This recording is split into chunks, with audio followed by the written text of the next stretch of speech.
67वां अध्याय मानस तीर्थ, व्रत तथा नरसिंह पुराण का महात्म्य।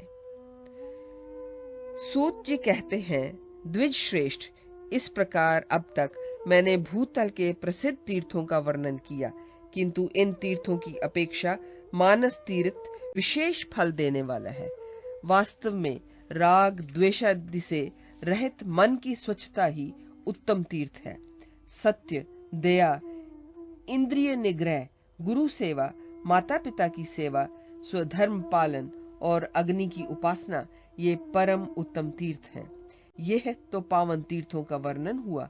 अब व्रतों का वर्णन सुनिए। मुने, दिन रात में एक बार भोजन करके रहना और विशेषतः रात में भोजन न करना, ये व्रत है। पूर्णिमा और अमावस्या को एक ही बार भोजन करके रहना चाहिए। इन तिथियों में एक बार भोजन करके रहने वाला मनुष्य पावन गति को प्राप्त करता है। जो चतुर्थी, चतुर्दशी, सप्तमी, अष्टमी और त्रयोदशी को रात में उपवास करता है, उसे मनोवांछित वस्तु की प्राप्ति होती है। मुनि श्रेष्ठ, एकादशी को दिन रात उपवास करने का विधान है। उस दिन भगवान विष्णु का पूजन करके मनुष्य सब पापों से मुक्त हो जाता है। यदि हस्त नक्षत्र से युक्त रविवार हो तो उस दिन रात्रि में उपवास करके सौरनक्त व्रत का पालन करना चाहिए। उस दिन स्नान के पश्चात सूर्य मंडल में भगवान विष्णु का ध्यान करके मनुष्य रोग मुक्त हो जाता है। जब सूर्य अपनी दुगुनी छाया में स्थित हो, उस दिन सौर नक्त व्रत का समय है।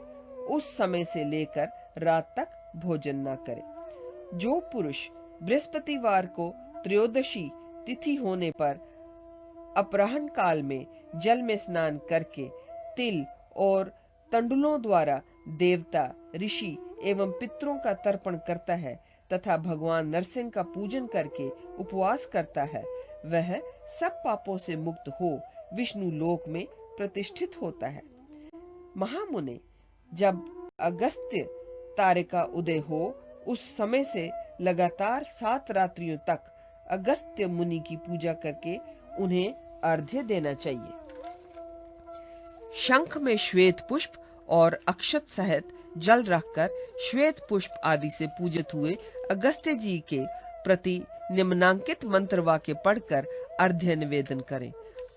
अग्नि और वायु देवता से प्रकट हुए अगस्त्य जी, काश पुष्प के समान उज्जवल वर्ण वाले कुंभज मुने, मित्र और वरुण के पुत्र भगवान कुंभयोन, आपको नमस्कार है, जिन्होंने महान असुर अतापी व तापी को भक्षण कर लिया और समुद्र को भी सोख डाला।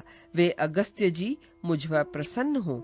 इस प्रकार कहकर जो पुरुष अगस्त्य की दिशा के प्रति अर्घ्य अर्पण करता है, वह सब पापों से मुक्त हो दुस्तर महोंधकार से पार हो जाता है।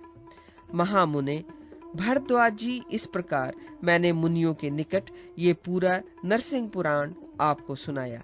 इसमें मैंने सर्ग, प्रतिसर्ग, वंश, मनवंतर और वंशानुचरित सभी का वर्णन किया है। मुने, इस पुराण को सर्वप्रथम ब्रह्मा जी ने मरीचि आदि मुनियों के प्रति कहा था। उन मुनियों में से भृगु जी ने मार्कंडेय जी के प्रति इसे कहा और मार्कंडेय जी ने नागाकुलोत्पन्न राजा ससरनिकी को इसका श्रवण कराया। फिर भगवान नरसिंह की कृपा से इस पुराण को बुद्धिमान श्री व्यास जी ने प्राप्त किया। उनकी अनुकंपा से मैंने इस सर्व पाप नाशक पवित्र पुराण का ज्ञान प्राप्त किया और इस समय मैंने ये नरसिंह पुराण इन मुनियों के निकट आपसे कहा। अब आपका कल्याण हो, मैं जा रहा हूँ। जो मनुष्य पवित्र होकर इस उत्तम पुराण का श्रवण करता है, वह माघ मास में प्रयाग तीर्थ में स्नान करने का फल प्राप्त करता है।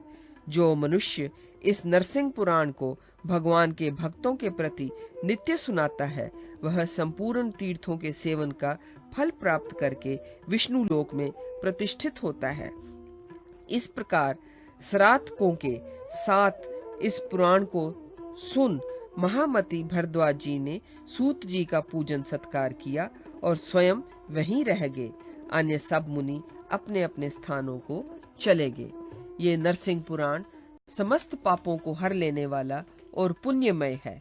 जो इसको पढ़ते और सुनते हैं उन मनुष्यों पर भगवान नरसिंह प्रसन्न होते हैं। देव देवेश्वर नरसिंह के प्रसन्न होने पर संपूर्ण पापों का नाश हो जाता है और जिनके पाप बंधन सर्वथा नष्ट हो गए हैं वे मानव मोक्ष को प्राप्त होते हैं।